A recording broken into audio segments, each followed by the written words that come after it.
Lecciones de libertad respecto a la fe. Vamos a ver básicamente 4 hombres, 4 personajes bíblicos que tú conoces, que has mencionado innumerables veces, que posiblemente no me detenga en el detalle de la vida de cada uno de ellos, porque repito, todos los hemos estudiado, los hemos conocido, y qué vamos a aprender de ellos. Voy a hacer una segunda pregunta para el segundo premio, ya que el primero nadie lo ganó, para el segundo premio. A ver, ¿qué tanto conocemos al pastor? A ver, ¿qué tanto? ¿Ve? Me he dado cuenta, siempre que pregunto qué tanto le gusta al pastor me dan 2 respuestas. En Asheville me dijeron, le encantan los relojes. Y en Cheryl me dicen, le encanta el BMW. ¿Qué tanto me conocen?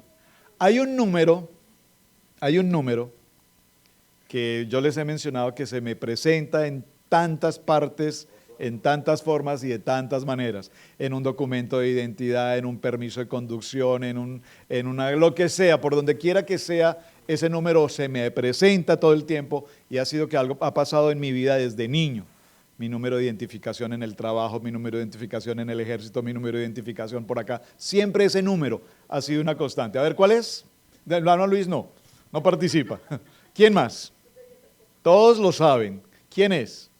¿Cuál es el número? ¿No? Oiga, ¿qué tanto aman a su pastor? No una cita bíblica, un número. Ok, vayan al libro de 1 Corintios y aquí vamos a dar nuestro comienzo, nuestro mensaje. En esta serie, Cuando Dios prueba mi fe. Primer libro a Corintios, por favor vaya conmigo a primer libro a Corintios.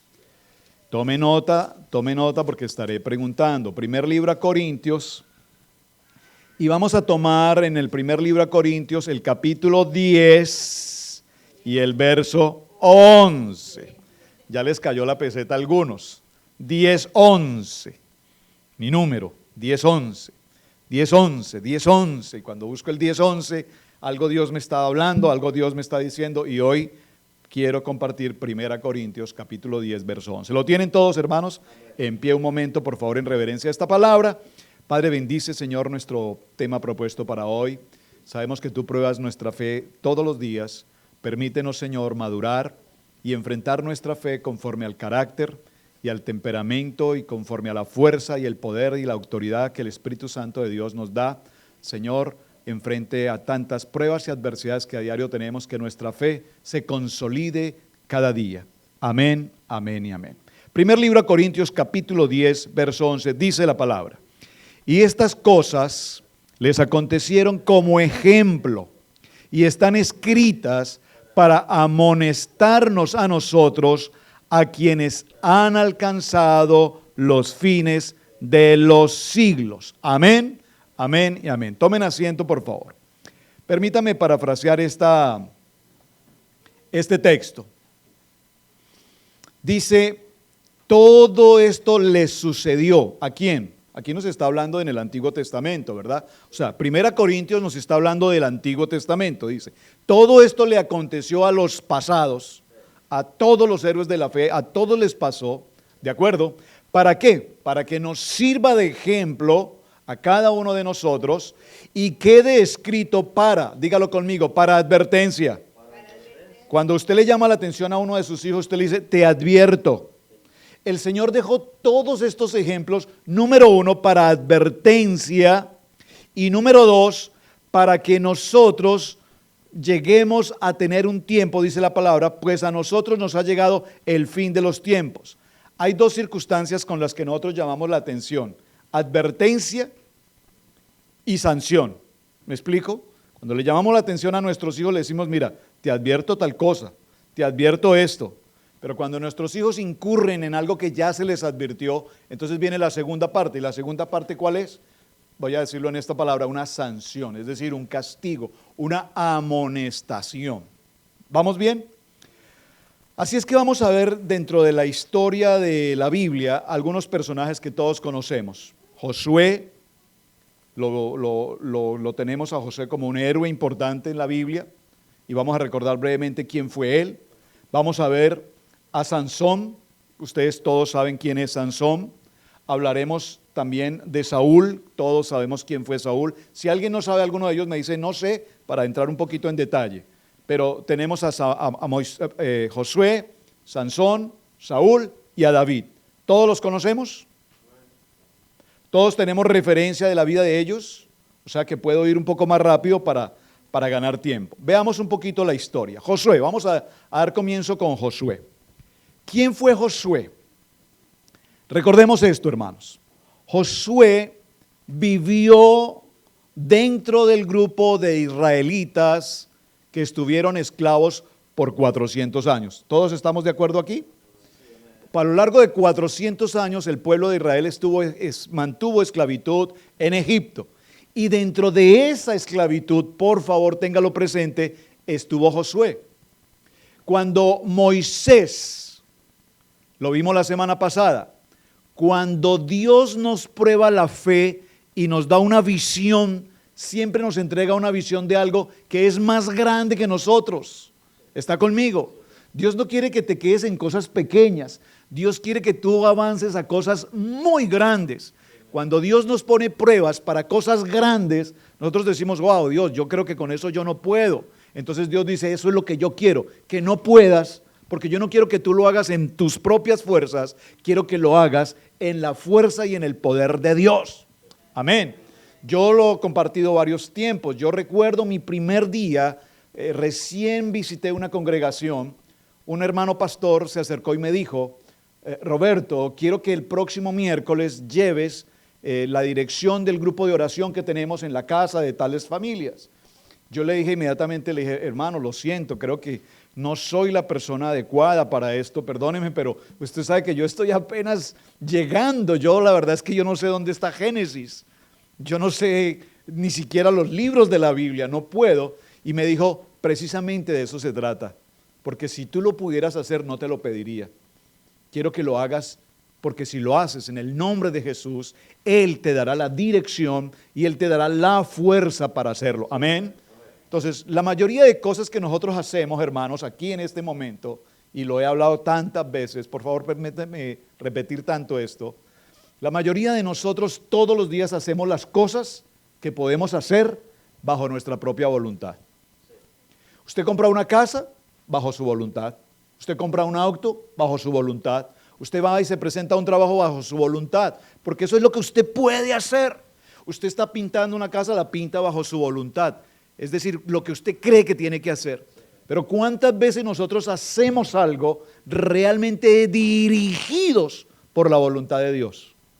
¿Usted me está entendiendo? ¿Cuántas veces tú realmente le preguntas, Dios, dime si esto que yo quiero hacer hoy es tuyo? Si es tuyo, Señor, dirígeme en esto. No permitas que sea mi emoción, mis fuerzas, sino que sea la dirección tuya. Josué viene de un pueblo de esclavitud. Moisés es llamado, lo vimos la semana anterior, para sacar al pueblo de Israel al tiempo de la tierra de libertad. Moisés dice, no puedo hacer eso. Y le dice, no, es necesario que tú lo hagas. Cuando te pregunten quién te envía, debes decir, ¿qué debes decir? ¿Quién me envía? El gran yo soy. Amén. El gran yo soy. Ahora, cuando Moisés logra sacar al pueblo de Israel, usted recuerda las 12 plagas, ¿alguien me corrige? Las 10 plagas, porque dije 12 y nadie dice nada, pero las 10 plagas.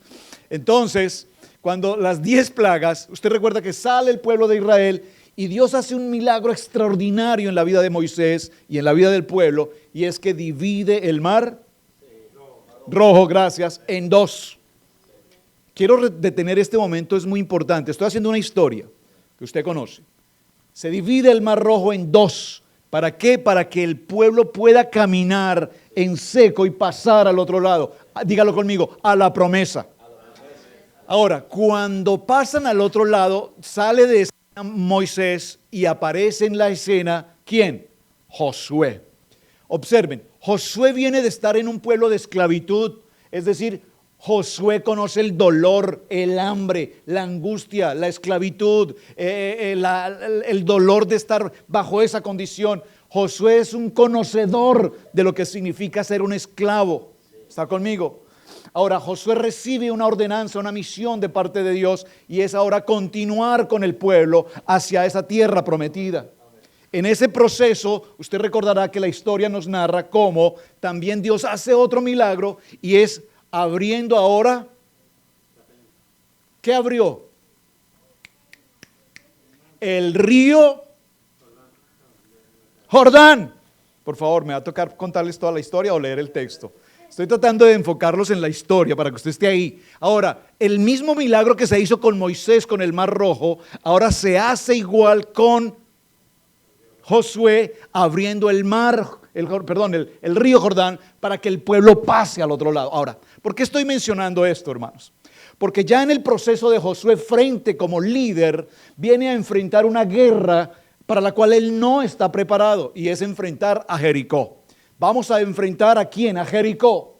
Y cuando Josué va a enfrentar a Jericó, recuerden esta historia, viene una ordenanza de Dios y Josué está frente a una batalla que Dios le ha prometido que él la va a tener victoria. ¿Está conmigo? Permítanme organizar cosas porque quiero que llegue esto a tu corazón. ¿Cuántos de ustedes hoy están frente a una prueba, frente a una adversidad, frente a un enemigo llamado Jericó? Un arma poderosa está contra ti. Hay una crisis, la economía, migración, el cambio de presidente, toda esta historia que tiene a muchos de los emigrantes en este país atemorizados.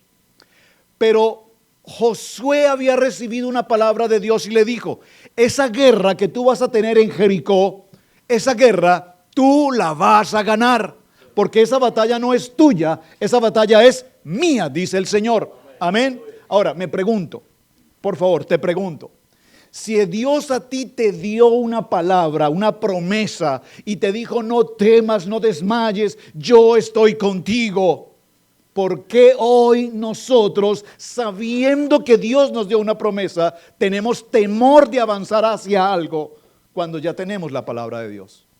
Josué está frente a este dilema. Va a enfrentar a Jericó. Y sin embargo Josué se siente atemorizado. Josué se siente angustiado. Y viene una escena en la Biblia que a mí me encanta, que me parece extraordinaria. Creo que tenemos que ir a este texto. Vaya conmigo un momento, por favor, a esta palabra. En el libro de Génesis. Ya vamos a ir a las notas, pero permítame ir avanzando en lo que quiero ir desarrollando. Porque miren este texto tan extraordinario que encontramos aquí. Josué, frente al temor, a la duda, a la angustia, a la circunstancia que está pasando, en el libro de Josué, capítulo 5, verso 13, si usted está en ese texto, lo voy a mencionar para que luego entremos con las notas que usted tiene en pantalla. Dice: en medio del temor, en medio de la angustia de enfrentar a Jericó, aunque ya tenía la promesa que él sería victorioso en esta guerra, aún él tenía temor. Y en Josué capítulo 5, verso 13 se sucede algo maravilloso, que yo espero que tú puedas vivir esta experiencia hoy. Yo le pido al Señor todos los días de mi vida: dame esta experiencia de Josué. Porque déjenme confesarles, para los que me aman y me conocen, que mi personaje bíblico favorito en mi corazón es Josué. Por eso cuando yo tengo la oportunidad de enseñar a Josué, me apasiono, porque Josué ha sido un modelo de mi vida. He pasado por la experiencia, he pasado por la vivencia que Josué, he tenido el temor de Josué, he pasado por la adversidad de Josué, y el Señor siempre me ha fortalecido. Y aquí dice: sucedió que estando Josué cerca de Jericó, alzó los ojos y miró, y he aquí que un hombre estaba delante de él, con su espada desenvainada en su mano. Josué, yendo hacia él, le preguntó: ¿eres de los nuestros o de nuestros enemigos? Verso 14. Él le respondió: no, yo soy, por favor, yo soy el jefe del ejército de Jehová, que ha venido ahora. Léalo nuevamente conmigo: yo soy el jefe del ejército de Yeshua HaMashiach, que ha venido ahora. Entonces Josué, postrándose en tierra sobre su rostro, le adoró y le preguntó: ¿qué dice mi señor a su siervo? Uy, amén, qué linda palabra. El jefe del ejército de Jehová respondió a Josué: quita las sandalias de tus pies, porque el lugar donde tú estás santo es. Wow, amén. Un ángel de Jehová se presenta con Josué en medio del temor, en medio de la angustia, en medio de la situación que está viviendo. el Señor envía un ángel y le dice, necesito que fortalezcas a este varón, dale fuerza. Y dile que la batalla que va a enfrentar no es una batalla de él, es una batalla mía, dice el Señor. Amén. Ahora, cerremos la idea. Por favor, quiero ver manos levantadas de alguien que haya recibido en los años que lleves en la vida en Cristo Jesús un milagro que solo tú sabes que ha sido un milagro. ¿Alguien ha recibido un milagro de parte de Dios? Wow. Veo que algunas manos no se levantan. Tal vez no pueden ver el milagro de que hoy se pudieron estar de pie. Es que parece que un milagro es un carro, una casa, la cuenta bancaria. No, eso es material. El solo hecho de habernos levantado hoy ya es un milagro más que suficiente. Pero ¿por qué quiero mencionar esto, hermanos?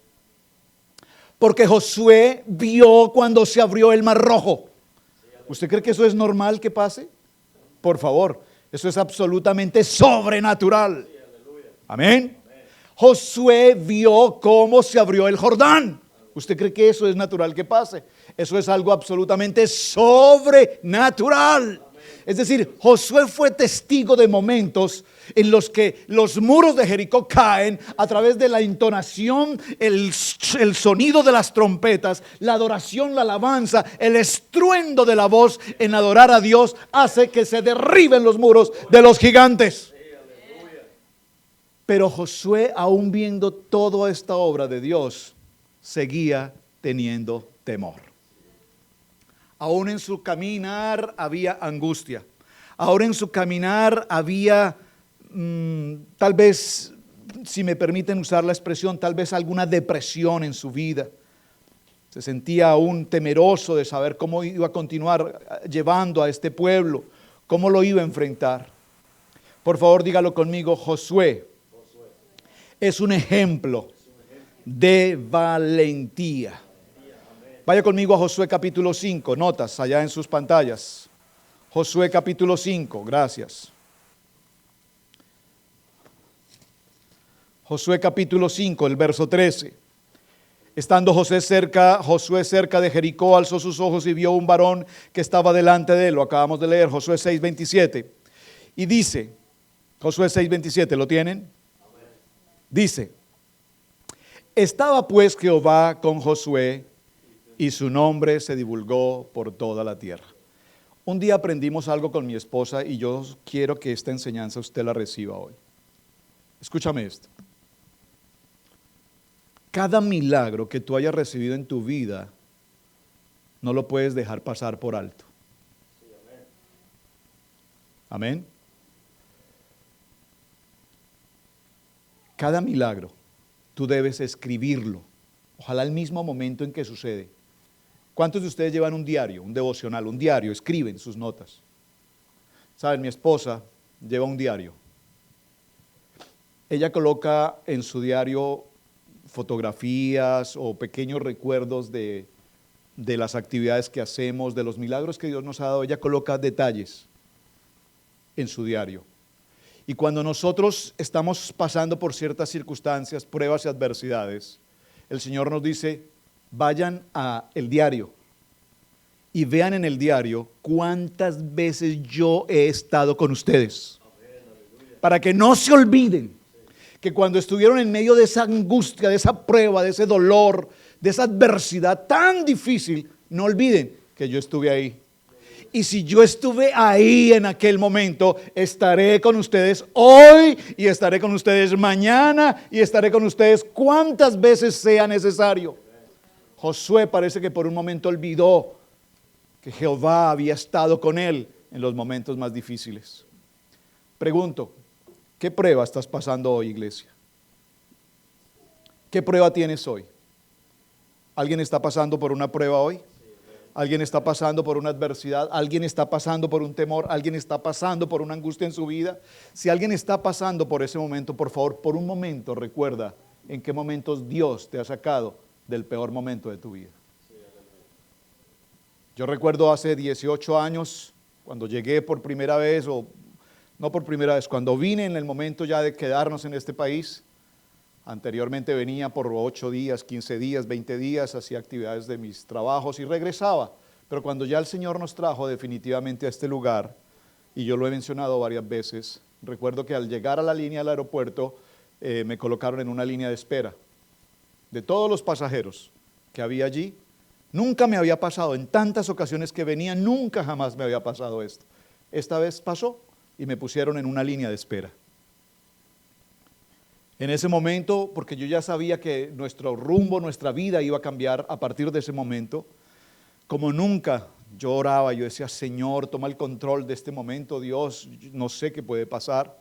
Me colocaron en una sala de espera, pasaron cerca de 2 horas, hasta que finalmente, después de 2 horas, apareció un oficial de migración en español y me preguntó, ¿a qué tú vienes?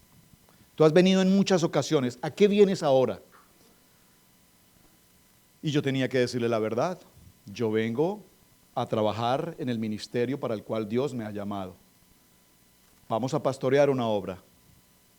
Y recuerdo que ese oficial de migración en español me tomó de la mano, me abrazó y me dijo, hermano, bienvenido a los Estados Unidos de América. Se los voy a decir cómo me lo dijo para que sepan quién era él. Me dijo, oye chico, bienvenido a los Estados Unidos de América, tú sabes, te voy a decir una cosa, si me tuvieron que ir a mi casa y traerme para acá, imagínate, para atenderte a ti, oye. Déjame decirte, chico, que si yo no llego aquí, te devuelven en el siguiente vuelo. En el mismo avión te mandan. Ya saben más o menos de dónde es, ¿no? Debe ser mexicano tal vez, por el acento. Dios trajo a ese hombre para que ese hombre me hiciera una pregunta, ¿a qué tú vienes? Y él me diera la mano y me dijera, bienvenido, haz el propósito para el cual Dios te trajo, está conmigo.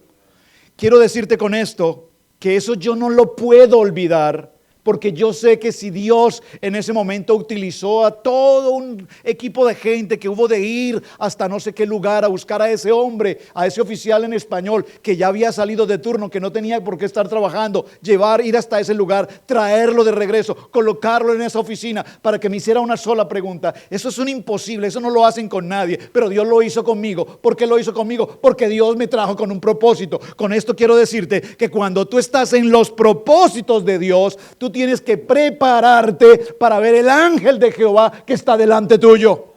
Pero ¿saben qué pasó con Josué cuando vio el ángel de Jehová? ¿Qué pasó? ¿Qué pasó? Se asustó. Se asustó y le dijo, oye chico, déjame hacerte una pregunta. ¿Tú eres de los míos o de los de allá? Cuando tú estás frente a una prueba y Jehová te coloca el ángel frente a ti, o tú no lo ves, o cuando lo ves, te asustas. ¿Está conmigo? Por favor, cuando le temes al Señor, dígalo conmigo, léalo en su pantalla. Cuando le temes al Señor, tú no tienes nada que temer. Ahora, definamos el concepto de temer. ¿Qué es temer? No es tenerle miedo a Jehová. Temer aquí es confiar. Temer aquí es que nuestra vida le pertenece al Señor. Yo le temo a Jehová y por cuanto le temo a Jehová, entonces soy responsable de la manera como yo actúo frente al Señor. Cuando yo le temo a Jehová, dígalo conmigo nuevamente, cuando yo le temo a Jehová, no tengo nada de qué temer. ¿Está conmigo? ¿Alguien hoy siente temor por algo en su vida? Por favor, ¿alguien está hoy con temor por algo en su vida? ¿Tienes temor por tu salud?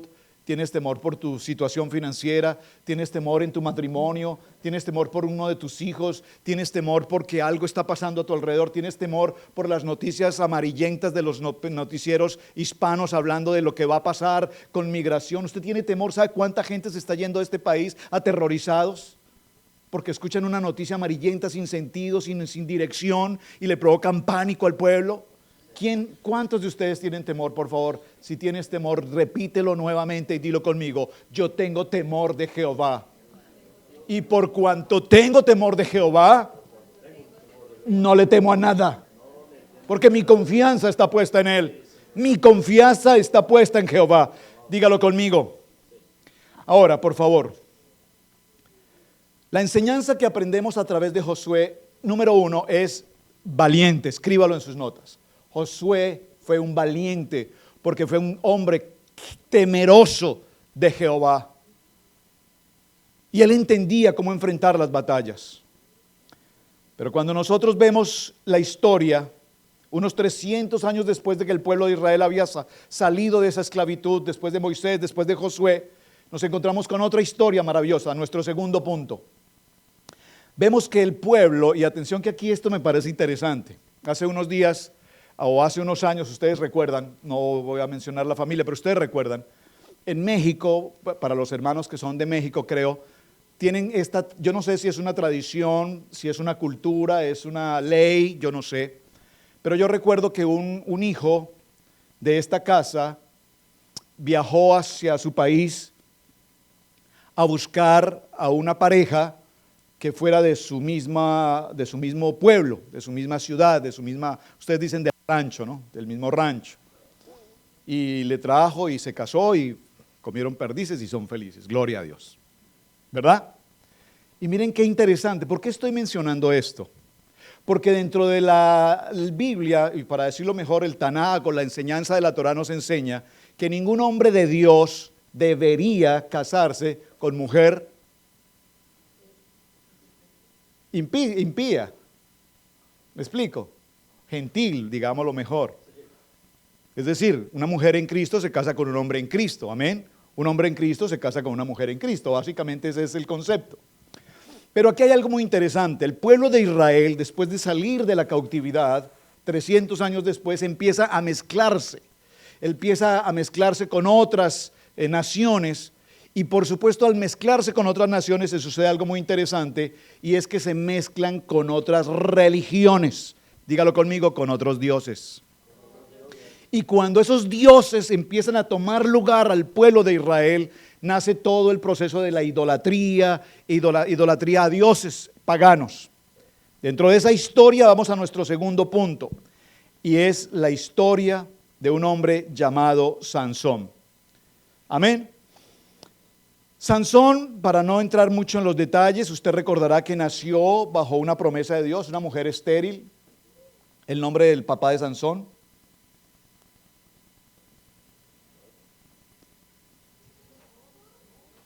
¿Ninguno? Oiga, grabados de las escuelas de teología y ninguno, el nombre del papá de Sansón. El nombre del papá de Sansón, se los dejo de tarea, y su esposa, una mujer estéril, reciben una palabra, una promesa de Dios: tendrás un hijo, y tu hijo crecerá, y crecerá con un don maravilloso de fuerza, y se hace un pacto, lo que se llama el pacto nazareno, y el pacto nazareno consistía en que nunca se le cortaría su cabello. Hay una promesa de Dios allí. No es una moda, porque la gente dice, no, es que no me corto el cabello porque yo tengo el pacto nazareno. No, aquí hay una cosa puntual. En esta historia que usted conoce, Sansón crece, y cuando él crece, dice el libro de Jueces, capítulo 16, y en el verso 20, dice, Sansón despertó de su sueño y pensó que se escaparía de toda esta situación en la cual él estaba. Recuerden esto, hermanos. Los filisteos están en este momento en historia. Los filisteos pagan o contratan a una mujer llamada Dalila para que a través de sus encantos ella pueda seducir a Sansón y a su vez escudriñar cuál era la clave de esa fuerza poderosa que él tenía. Amén. Esa historia usted la conoce, no quiero detallar mucho esto. Sansón se casa con una mujer que no es israelita. ¿Están conmigo? Busca una mujer de los filisteos. Luego él en sus aventuras termina enredado en la historia de Dalila. Dice la Biblia que es una mujer prostituta y en sus encantos él se enreda con ella. Y independiente de que muchas teorías dicen que era que él con ella encontraba reposo, descanso, era como la psicóloga de turno que lo atendía, lo cuidaba y la que lo podía entender, esas historias, punto. La cosa es que Dalila sabía lo que estaba haciendo con él. Y lo que ella estaba haciendo con él básicamente, ¿qué era? Dominarlo, engañarlo y obtener una respuesta. Todos conocemos el desenlace de esta historia. Un día, en los encantos de esta mujer, Sansón confiesa su historia. Si me cortan el cabello, perderé mi fuerza. Así es que ella lo duerme, etcétera, la historia. Y cuando él despierta, se encuentra maniatado, amordazado, y él cree que él tiene todavía esa fuerza suficiente para desatarse y salirse de este problema. Sin embargo, allí es cuando él descubre que su cabello ha sido cortado y que toda su fuerza, dígalo conmigo, todo el poder y toda la gracia de Dios ya no estaban con él. ¿Está conmigo? Permítame parafrasear esta historia. No quiero entrar a la historia en detalle porque yo sé que usted la conoce. ¿Qué pasa cuando nosotros, los hijos de Dios, enfrentamos las pruebas, las adversidades y caemos en las debilidades del mundo? Es la experiencia de Sansón. Perdemos la gracia, perdemos el favor de Dios, perdemos la unción con Dios, perdemos la fuerza con Dios. Pero, ¿hay forma de recuperarlo? Pregunta. ¿Hay forma de recuperarlo? Pasaron los años y Sansón recupera su cabello, perdió sus ojos, recupera su fuerza. Y la única forma en la que él podía restablecer, vamos a decir, si me permiten la palabra, la amistad con Dios o el favor de Dios, fue entregar completamente su vida, destruyendo todo el lugar, pero a su cambio morir. Dígalo conmigo, la paga del pecado es muerte. ¿Usted me está entendiendo? ¿Usted me está entendiendo? ¿Usted está recibiendo lo que le quiero decir? La enseñanza que Sansón nos deja es que cuando Dios nos da un don, un talento, un favor, y nosotros cuidamos de ese favor siempre estará con nosotros. Pero cuando nosotros jugamos con el fuego, ¿qué sucede? Nos quemamos. Y cuando nos quemamos, perdemos ese favor de Dios. ¿Está conmigo? Entonces, léalo por favor en Jueces 16:20. Sansón despertó de su sueño y pensó que escaparé como las otras veces y me los quitaré de encima, pero no sabía que el Señor lo había abandonado. Tal vez cuando estuviste en el mundo, tú fuiste capaz, ágil para hacer cosas, para engañar, para mentir. Y cuando venimos a la vida en Cristo Jesús, pensamos que todavía tal vez tenemos esa capacidad o esa facilidad de hacerlo. Pero cuando nos damos cuenta en Cristo Jesús, ese don mentiroso ya no existe con nosotros, porque dice la palabra que cuando nosotros entregamos nuestra vida a Cristo, como Gálatas 2:20, y juntamente con Él estamos crucificados, ya no vivimos en nuestra carne, en nuestro pecado, sino que ahora, dígalo conmigo, Cristo vive en mí. Y si Cristo vive en mí y yo ya no vivo en el mundo, entonces dice la Biblia que yo soy una nueva criatura en Él. Por lo tanto, cuando nosotros venimos a Cristo y somos nueva criatura en Él, nosotros sabemos que ninguna adversidad ni prueba del enemigo nos puede tocar. Vea lo que dice el libro de Proverbios, en el capítulo 4 y en el verso 23 dice, por favor, iglesia, por sobre todas las cosas, cuida tu corazón, porque de él mana la vida. Porque de lo que hay en tu corazón será de lo que tú hables. ¿Qué hay en tu corazón?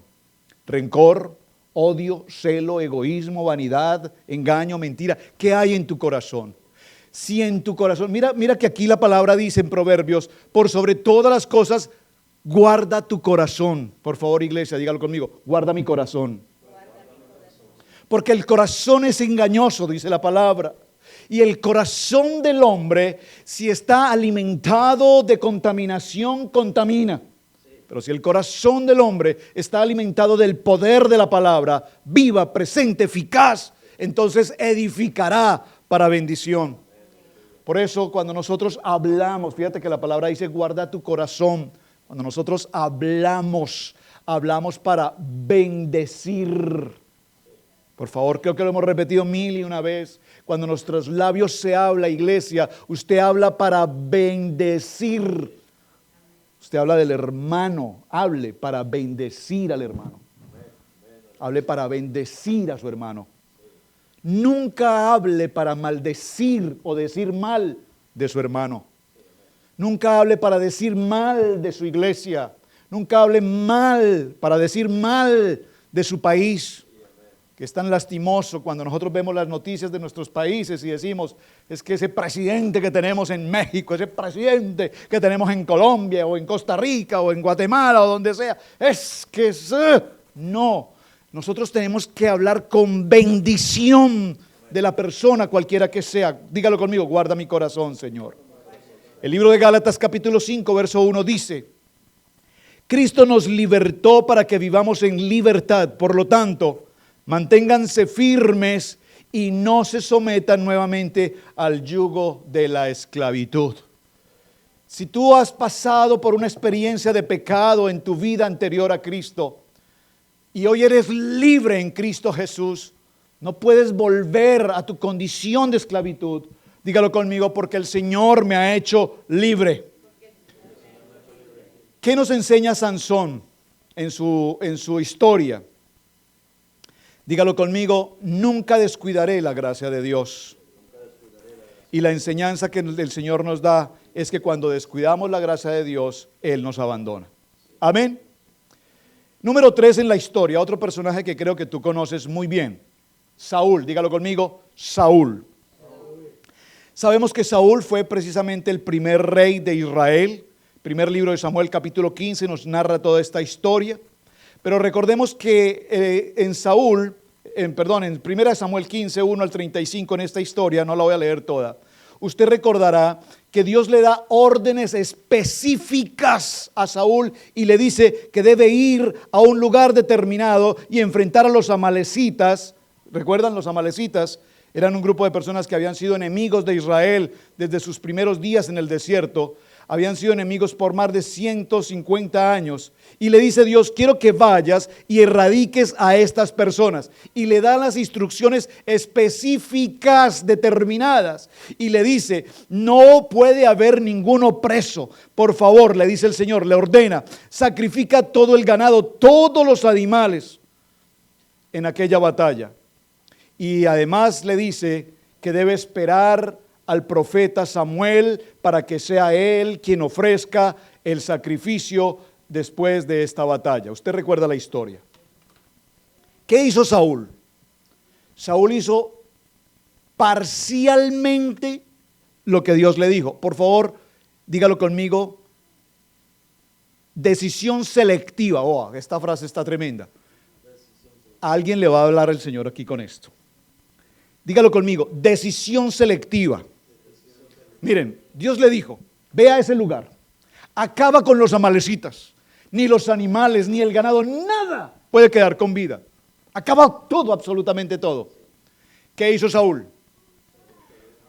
Se quedaron con el ganado, se quedaron con los animales y aún dejó libre al jefe de los amalecitas, digamos que lo dejó con vida, mejor.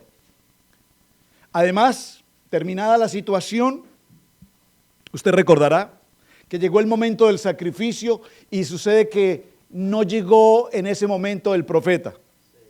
Y como no llegó el profeta, ¿qué hizo Saúl? Dijo, bueno, ¿cuál es el problema? Si lo que el profeta va a hacer es celebrar la mesa, pues yo también lo puedo hacer. Si lo que el profeta va a hacer es hacer una oración, pues yo también la puedo hacer. Si lo que el profeta va a hacer es declarar una palabra profética, yo también la puedo declarar. Y se adelantó a ocupar el lugar del profeta. Ahora, por favor, reciba esta palabra. ¿Cuántas veces el Señor nos dice algo, un servicio, una palabra, un devocional, y nosotros de lo que el Señor nos dice seleccionamos lo que me conviene y lo que no me conviene lo desechamos? ¿Sería que esto le pasó solamente a Saúl? Yo creo que este es el modelo que todos los días vivimos. Miren, dígalo conmigo, Dígalo conmigo, decisiones selectivas. Nosotros seleccionamos. Mira, yo selecciono ir al servicio de jóvenes o selecciono ir a la escuela dominical, o selecciono llegar tarde, o selecciono no ir al servicio. Yo selecciono lo que voy a hacer, yo selecciono lo que a mí me conviene que deba hacer. Y este es el gran problema que tenemos nosotros, los llamados escogidos de Dios, que nosotros caminamos bajo selecciones o bajo decisiones selectivas y no bajo la voluntad de Dios. Esto lo tengo que repetir porque es muy fuerte y yo espero que alguien reciba esta palabra. Mientras tú sigas viviendo tu vida bajo decisiones selectivas propias y no bajo la voluntad buena, perfecta y agradable de Dios, tu vida continuará siendo un continuo golpe tras golpe tras golpe. Porque mientras tú decidas qué hacer con tu vida a la manera tuya, tu vida está en serios problemas. Pero pastor, es que yo llevo tantos años en la vida de la iglesia, yo no veo que mi vida cambie, yo no veo que mi vida funcione, yo no veo que mi economía mejore, yo no veo que haya prosperidad en mi casa. Al contrario, es crisis, problema, crisis, en la salud, en la economía, en esto. ¿Qué pasa? Pasa que las decisiones las tomas tú y no las tomas según Dios. Yo escucho a tanta gente a diario, pastores, que me voy, o de la casa, o de la iglesia, o de la ciudad, pastores, que parece que hay fuentes de empleo en tal lugar, y la gente, hace unos 5 años, ustedes recordarán, que están entregando licencias de conducción a todas las personas en California, por allá, no sé, y en otro estado, el que está arriba, nororiente, en Washington. ¿Recuerdan? ¿Cuánta gente que yo conozco de estas áreas se fueron a vivir 1 mes o 2 a esa ciudad para tener un recibo de agua o de luz para poderse presentar en las oficinas para pedir una licencia? Y yo les preguntaba, ¿es voluntad de Dios que tú hagas eso? Hermano, es que esto no es voluntad de Dios, hermano, es que aquí no hay nada más que hacer. Toca, hermano, uno tiene que buscársela como sea, hermano, porque tú sabes que uno tiene que hacer la cosa porque... ¿Y cuántos de esos hermanos terminaron en problemas, incluso de carácter legal? Presos por falsedad, etcétera, etcétera, etcétera, etcétera, etcétera. ¿Pero por qué me pasan esa cosa, pastor? Porque no es la voluntad de Dios. Eres tú queriendo hacer las cosas a tu manera. Y mientras esa sea tu decisión, estás en serios problemas. Todos conocemos la historia. Dice primera de Samuel 15, 22, 23, está en esta pantalla. Samuel respondió, ¿qué le agrada más al Señor? Porque nosotros siempre queremos justificarlo todo con Dios. Y le pregunta al profeta, ¿qué le agrada más al Señor? ¿Que se le ofrezcan holocaustos y sacrificios o que se obedezca lo que Él dice? Dígalo conmigo, léalo por favor. El obedecer vale más que el sacrificio y el prestar atención más que la grasa de los carneros. La rebeldía es tan grave como la adivinación y la arrogancia, como el pecado de la idolatría. Y como tú has rechazado la palabra del Señor, Él te ha rechazado como rey. ¿Más claro? No se puede. Tú eres un ser pensante, sí, tú eres un hombre intelectual, tú eres un hombre capaz, tú eres un hombre preparado, tú eres un hombre estudioso, sí. Pero a cambio de estudiar teorías o doctrinas o teologías, permite que Dios es lo que te habla, que es lo que Dios te dice. Saben, yo lo he mencionado en varias ocasiones y lo he estado practicando. El tener tiempos con Dios a solas, salir a caminar, ¿cuántos lo pueden hacer? No necesariamente ir a un parque, no necesariamente ir al gym, bueno, donde quiera que sea. Pero a mí me gusta, yo tomo a mi perro, le coloco su collar, salgo a caminar alrededor de la casa con él y hablo, no con el perro, hablo con Dios. Y me siento en algún lugar y coloco a mi perrito allí, le digo, Bori, quédate aquí conmigo y vas a escuchar lo que yo estoy hablando. Tú eres la única persona que va a escuchar aquí, el único ser por lo menos. Y yo hablo con Dios y le digo, Señor, Dios, está esta situación, está esta circunstancia, está esta prueba, está esta adversidad, está esto, está esto, está esto. Son cosas de unos minutos, no son cosas de pasar tiempos exagerados. Usted me está entendiendo. Si tienes que pasar más tiempo con Dios, gloria a Dios. Pero lo que yo te quiero decir es que necesitas solo un momento con Dios, a solas.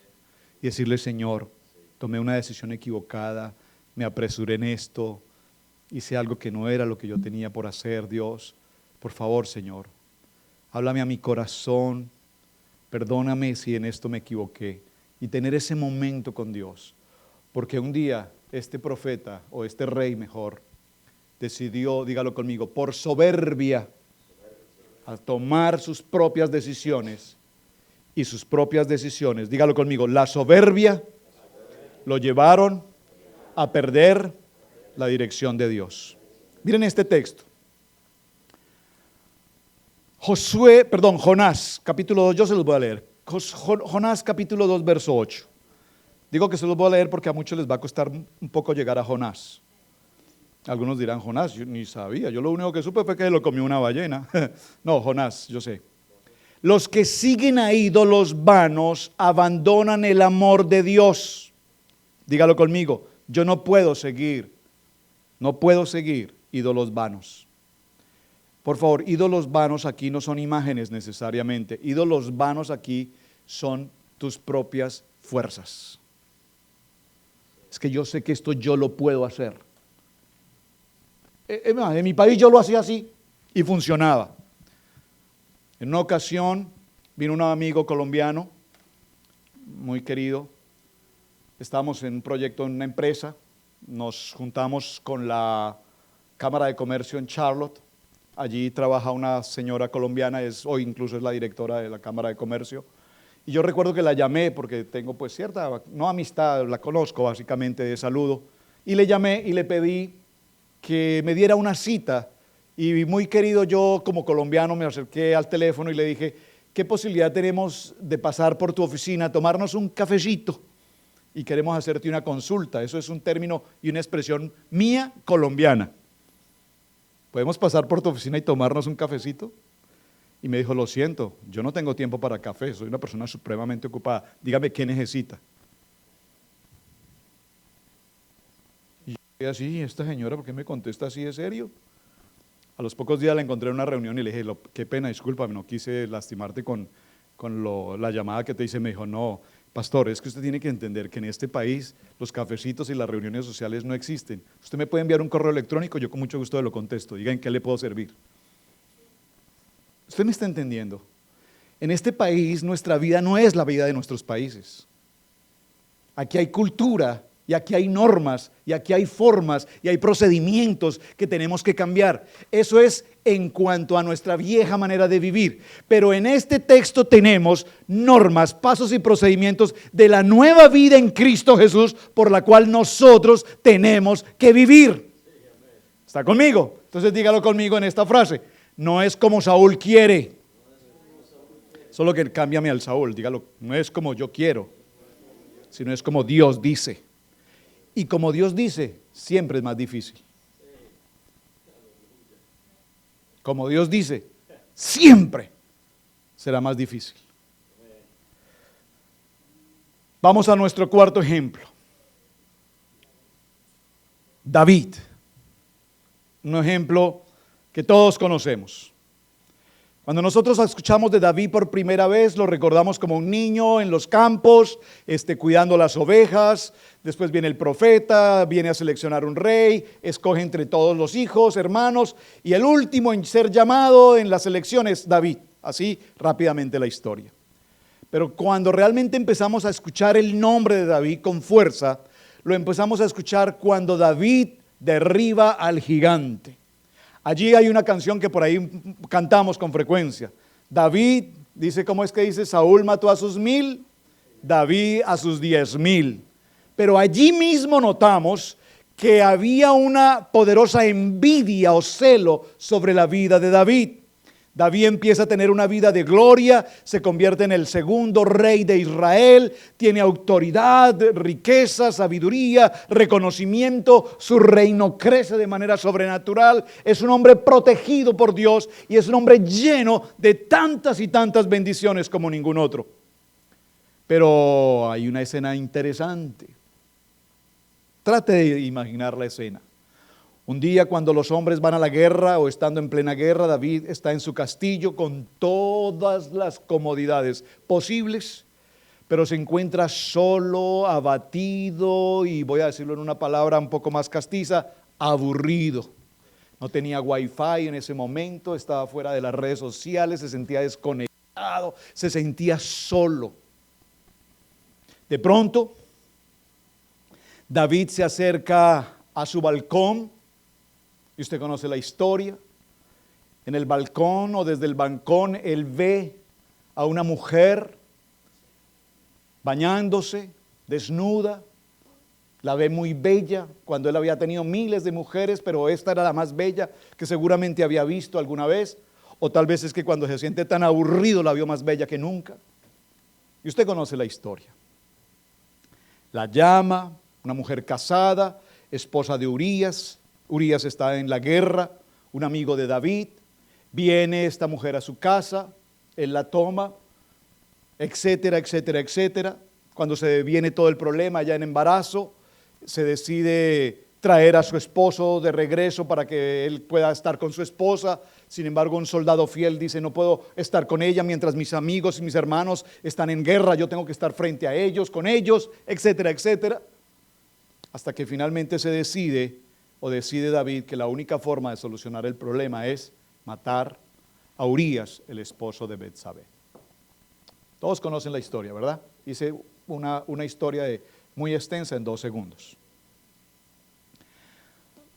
En el libro de Segunda de Samuel nosotros vemos que Dios pone a un hombre cerca a David, que es precisamente Natán, y lo pone precisamente para que sea su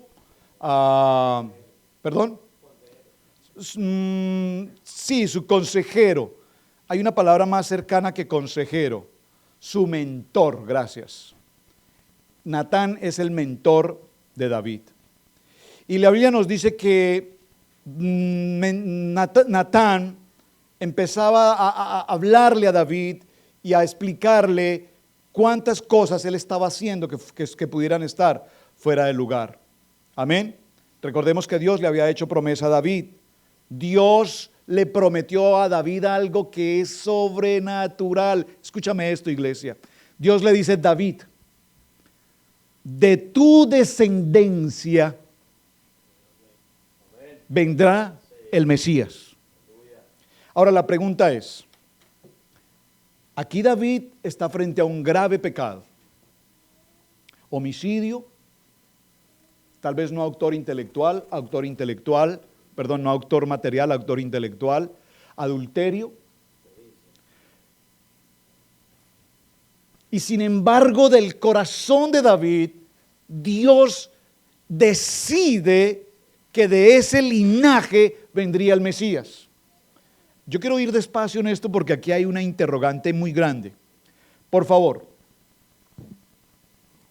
¿cuántas veces conocemos a una persona de la iglesia, la congregación, el cuerpo de Cristo, y sabemos que esa persona cometió pecado? Cualquiera que sea, no hay pecado grande ni pequeño, amén. Y el pastor de la iglesia dice, voy a poner a este hombre para que ministre o para que haga una actividad en la iglesia. Y muchos de los hermanos lo primero que van a decir es, pastor, pero es que usted acaso no sabe que ese hombre ha caído en pecado. Porque si hay jueces que calificamos rápido el pecado, somos nosotros.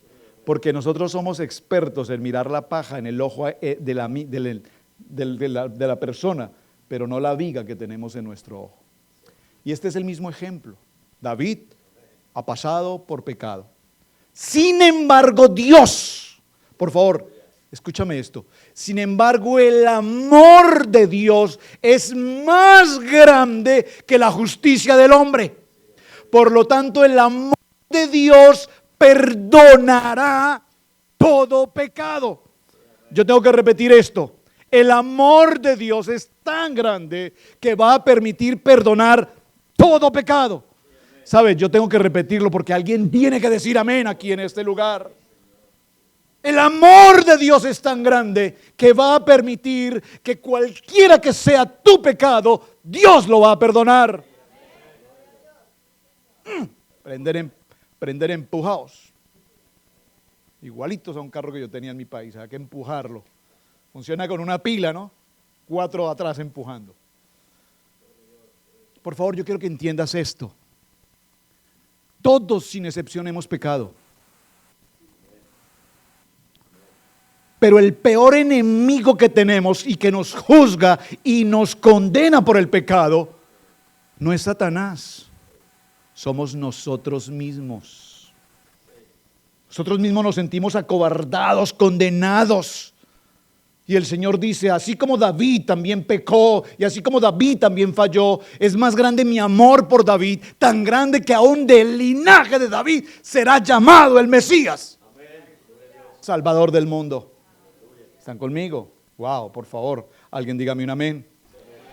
Pero ¿qué hay en el corazón de David? Porque esta promesa de Dios para David es una promesa de un hombre conforme al corazón de Dios. Gracias. Es decir, Saúl tenía la unción, tenía el favor de Dios, pero en su corazón había soberbia. Yo hago lo que a mí me parece, cuando a mí me parece y como a mí me parece, porque a mí no me gusta lo que los pastores dicen. Por lo tanto, nadie me dice lo que yo tengo que decir o lo que yo tengo que hacer. Soberbia. Y aquí estamos frente a un pecado en David, pero sin embargo, por encima de él, Dios dice, pero David tiene un corazón conforme al corazón de Jehová. Ahora yo te pregunto, ¿cómo es tu corazón? ¿Están conmigo? Puede haber pecado, pero cuando tú tienes un corazón con el corazón de Dios, Dios es pronto para amarte y perdonarte. Entonces David en el Salmo 51, precioso salmo que todos conocemos, vemos que el corazón de David en este salmo, cuando escribe, Natán lo confronta, su mentor lo confronta y David escribe. Por favor, está en sus notas, léalo allí en la pantalla. Ten compasión de mí, oh Dios, conforme a tu gran amor, conforme a tu inmensa bondad, borra mis transgresiones. Por favor, observen que aquí hay una palabra importantísima, transgresiones. Si algo hemos hablado en esta casa y la pastora Pili se ha ocupado de hacerlo, gloria a Dios, ha sido que hablemos de transgresiones, que hablemos de iniquidades y que hablemos de pecados. Son 3 cosas diferentes. Con facilidad decimos, Señor, perdóname mi pecado, pero nunca decimos, Señor, borra mis transgresiones, retira mis iniquidades. Amén. Por lo tanto, dice, lávame de toda mi maldad y límpiame de mi pecado. Yo reconozco mis transgresiones. Siempre tengo presente mi pecado. Por favor, contra ti he pecado, solo contra ti, y he hecho lo que es malo ante tus ojos. Por eso, tu sentencia es justa. Lávame y quedaré más blanco que la nieve. Crea en mí, oh Dios, un corazón limpio y renueva la firmeza de mi espíritu. No me alejes de tu presencia ni me quites tu Santo Espíritu. Devuélveme la alegría de tu salvación.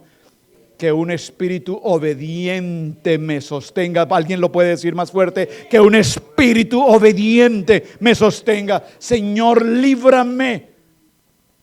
Y guárdame, Señor, y no quites tu presencia de mí. Escríbalo en sus notas. Dios puede perdonar todo pecado. Y quiero que escriban en sus notas lo que aprendí de David. Aprendí de David que nadie está fuera del perdón de Dios. Por favor, deja de mirar a la gente allá afuera, que por una u otra razón, una u otra circunstancia, cometieron un error en su vida espiritual, en su vida ministerial, en su vida en la iglesia. Y cuando nosotros lo vemos, lo primero que parece que vemos en esa persona es un título gigante que dice pecador. Si tú ves a esa persona allá afuera y sabes que esa persona cayó por alguna circunstancia, ¡ámalo! Porque el amor de Dios perdona. Y no lo juzgues, porque así como tú juzgas, recuerdan la enseñanza de los dedos, ¿verdad? Cuando tú señalas, cuando tú juzgas, cuando tú acusas, solo hay uno, Dios, que es el que conoce toda la verdad, pero hay tres que estarán señalando contra ti. Amén. ¿Qué me enseña David? Que todo pecado tiene perdón. Pero más importante aún, necesitamos que nosotros mismos seamos perdonados. Mateo capítulo 5, verso 8 dice: dichosos los de corazón limpio, porque ellos verán a Dios. Cantábamos una canción aquí hace mucho tiempo, a ver si alguien me da la nota y me recuerda la historia. No, yo no soy en la música, pero los músicos saben. Cuidadito los ojitos lo que miran. ¿Qué más? ¿Alguien sigue la nota? Cuidadito las manitos lo que tocan. ¿Qué más sigue? ¿Sigue así? Cuidadito la boquita lo que dice. ¿Ok? Mire, la Biblia no dice guarda tus manos. La Biblia no dice guarda tus pies. La Biblia no dice guarda tu mente. Bueno, la mente sí lo dice, pero quiero decir, aquí la palabra dice, en Mateo 5 dice, dichosos los de corazón limpio, porque ellos verán a Dios. Pregunta, ¿qué hay en tu corazón? ¿Qué hay en tu corazón? ¿Qué hay en tu corazón? ¿Qué hay en tu corazón cuando estás frente a esa persona que habló de ti? ¿Qué hay en tu corazón cuando estás frente a una persona con la cual tú no soportas? ¿Qué hay en tu corazón? Dígalo conmigo, en mi corazón está el amor de Cristo. Porque si hoy nosotros somos llamados creyentes, es porque el corazón de Cristo está en nosotros. Y cuando yo veo a esa persona que me ofendió, que me engañó, etcétera, etcétera, etcétera, yo tengo que aprenderlo, dígalo conmigo, a verle con los ojos de Dios. Dígalo conmigo, con los ojos de Dios. Oiga, no están aquí, aló, con los ojos de Dios, no con la mente del hombre. Y observen que aquí esta palabra ver precisamente significa ver con ojos maravillados. Dígalo conmigo, ver con ojos maravillados. Primer libro de Juan capítulo 1 verso 9 dice que si confesamos nuestros pecados, Dios es fiel y justo y Él nos perdonará y nos limpiará de toda maldad.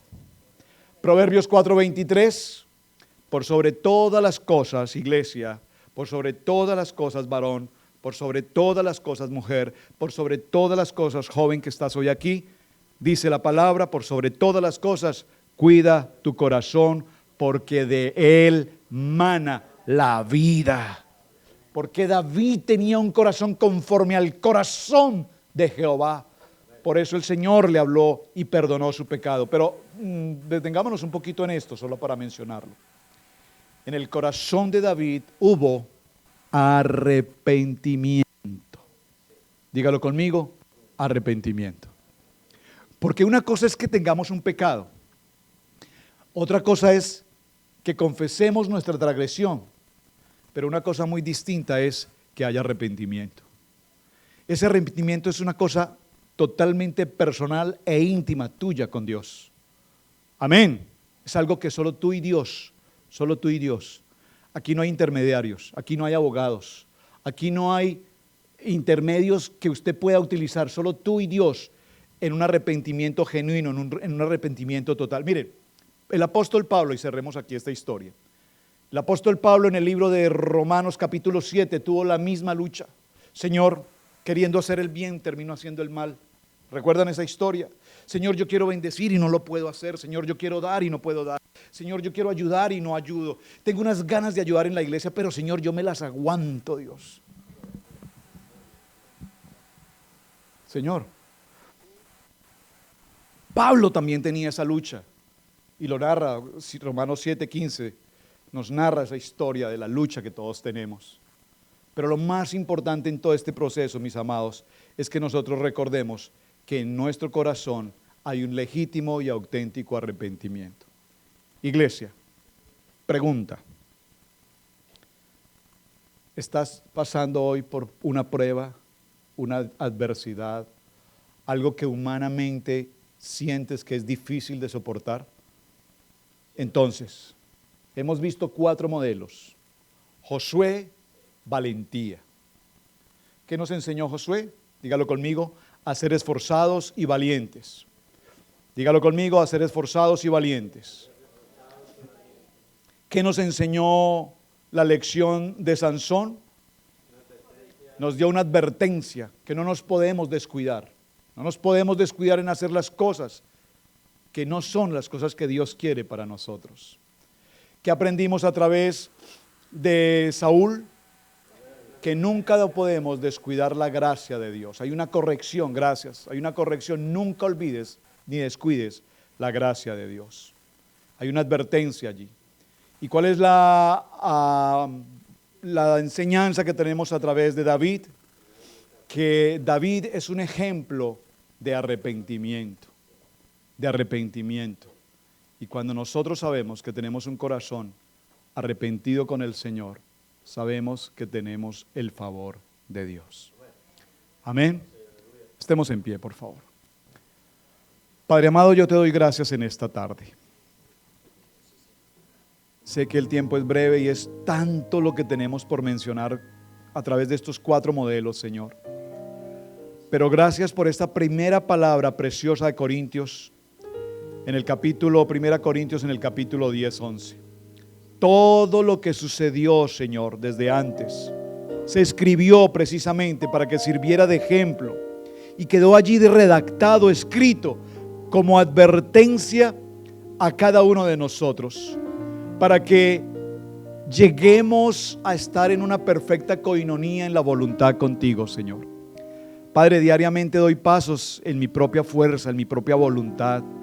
Hablo cosas que no debo hablar, Señor.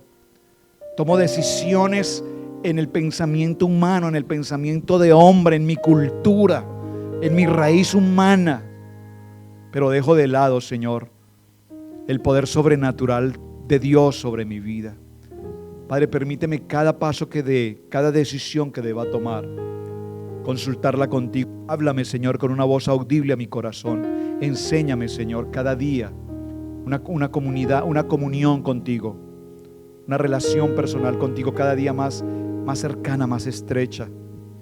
Y aún, Señor, en medio de mis debilidades, de mis errores, en medio de mi pecado, de mi transgresión, Señor, yo quiero presentarme delante de ti con un corazón contrito y humillado, clamando a ti tu misericordia y tu perdón sobre mi vida. Señor, yo puedo decirte con mi corazón hoy, yo me arrepiento, Padre. Mira mi corazón, examíname, Señor. Que de mi corazón pueda emanar vida en abundancia, Dios. Que de mi corazón pueda brotar, Señor, el amor de Dios, el amor sobrenatural que solo Dios puede dar. No en mis propias fuerzas ni en mis capacidades, sino en el amor sobrenatural, en el amor que solo tú puedes dar, Señor. Padre, bendigo en este día la vida de la Iglesia Cristiana Integral Cherryville, Asheville, en Colombia, Señor. Te doy gracias por lo que tú estás haciendo en el cuerpo de Cristo, en cada una de las congregaciones y en cada uno de los ministerios, en todas las naciones. Somos un solo cuerpo en Cristo, unidos en el amor, unidos en el poder de la palabra, unidos en la cruz, en la muerte y en la resurrección de tu Hijo, Padre, en el nombre poderoso de Cristo Jesús. Amén, amén y amén. Vamos a hacer la oración. En la pantalla está la oración. Hermana Pili, por favor, dirige la oración. Hermanos, gracias. Espero que hayan recibido una palabra hoy. Yo creo que a Dios alguien le habló hoy a su corazón, y espero que el Señor sea tocando nuestras vidas y transformándonos cada día más a su imagen y a su semejanza. Amén, amén y amén.